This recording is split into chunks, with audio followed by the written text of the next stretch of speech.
27, 28, 29 3 తారీఖుల్లో Telugu Desam party ఒక రాజకీయ party Mahanadu కార్యక్రమాన్ని నిర్వహిస్తూ ఉంది.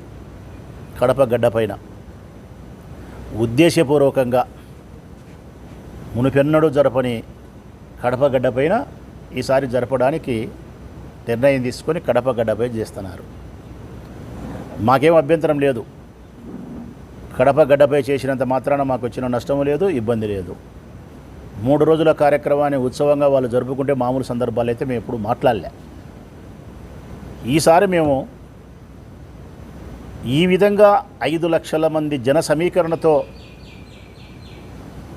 మహానాడు జరపడాన్ని నేనైతే అభ్యంతరాన్ని వ్యక్తం చేస్తూ ఉన్నా. కారణం, దేశవ్యాప్తంగా భారతదేశ ప్రభుత్వమే చెప్తా ఉంది మళ్ళీ కరోనా వ్యాప్తి చెందుతూ ఉంది. కేరళలో కానీ, ఢిల్లీలో కానీ, మహారాష్ట్రలో కానీ, ఆంధ్రప్రదేశ్లో కానీ అన్ని చోట్ల కరోనా కేసులు ఉధృతమవుతూ ఉన్నాయి. ముందు 500 అన్నారు, 1000 అన్నారు, 2000 అన్నారు, వేలలేక పోయింది. మన కడపలో కూడా రిమ్స్ హాస్పిటల్లో కరోనా కేసు నమోదైంది.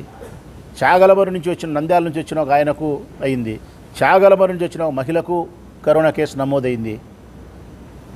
మరి ఈ నేపథ్యంలో దేశవ్యాప్తంగా, రాష్ట్ర వ్యాప్తంగా, జిల్లా వ్యాప్తంగా కరోనా కేసులు విపరీతంగా నమోదవుతూ ఈరోజు పేపర్లో కూడా చదివినాం.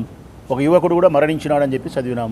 80 ఏళ్ళ వృద్ధుడు మరణించినాడు, ఒక 32 సంవత్సరాల యువకుడు మరణించినాడని చెప్పి ఈరోజు వార్తల్లో పేపర్లో చదివినాం.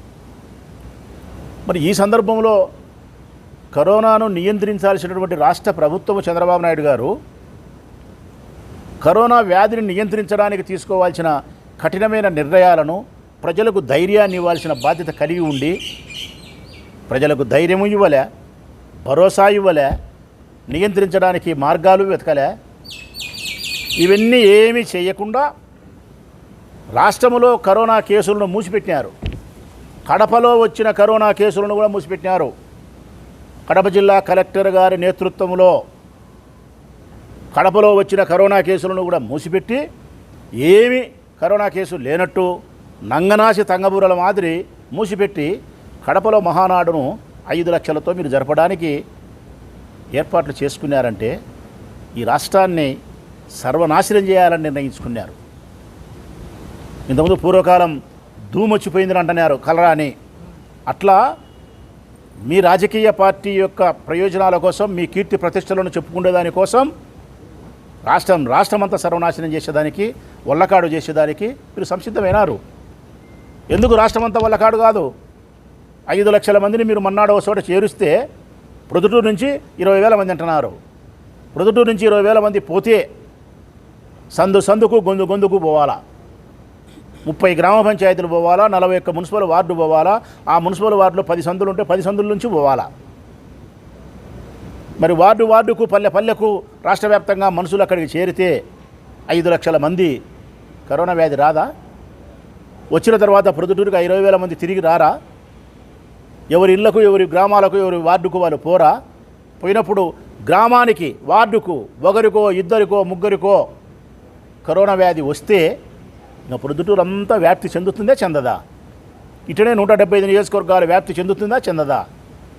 అంటే ఒక్క మహానాడు సభతో 5 లక్షల మంది జన సమీకరణతో రాష్ట్రమంతా మీరు కరోనా వ్యాధిని వ్యాప్తి చెందడానికి కృతనిశ్చయంతో ఉన్నారు.